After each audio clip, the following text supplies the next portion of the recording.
Hello there, welcome to the final week of putting Dr. G on the spot in the month of October. Clearly, we're focusing on Pink October, which is conditions related to breast, and we're focusing on breast condition affecting men. And believe it or not, today we're going to talk about the third nipple or the extra nipple that shouldn't be there.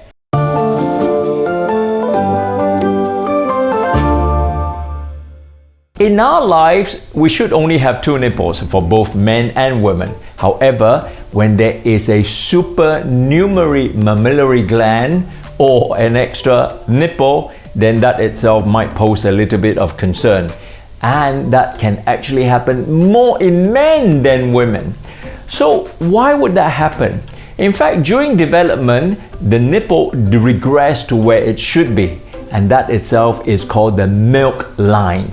That milk line can line anywhere from the armpit all the way to the position it should be. Sometimes the development of this will result in a little extra one which is hidden away, not as obvious, but sometimes that itself can give pain or mistaken as a mole. And that itself can be a bit of an issue when it comes to medical. That point itself sometimes can have excess amount of nerves that can be of sensual sensation for somebody who's actually engaged in sexual activity.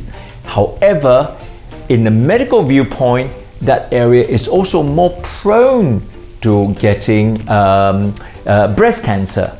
And sometimes that condition is associated with other congenital conditions, such as an absence of a kidney or even the kidney itself related to renal cell carcinoma and later on in the adult life.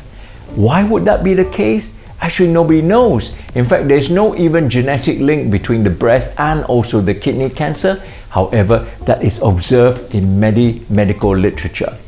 So what can be done about it? In fact, most people are oblivious that they have a third nipple until it's pointed out by the doctors. However, if this is very unsightly or it's painful or constantly getting infected of the alveolar tissue, then that itself can be surgically removed quite easily. So don't be alarmed if someone tells you that you got more than two nipples, because nature has somehow intended to give you some extra one of supernumerary mammillary glands. We all know November is when we talk about putting on a mustache and talk about men's health issues. And on this occasion, we're going to talk about testicular cancer. Stay tuned for the whole month of putting Dr. G on the spot in the month of November.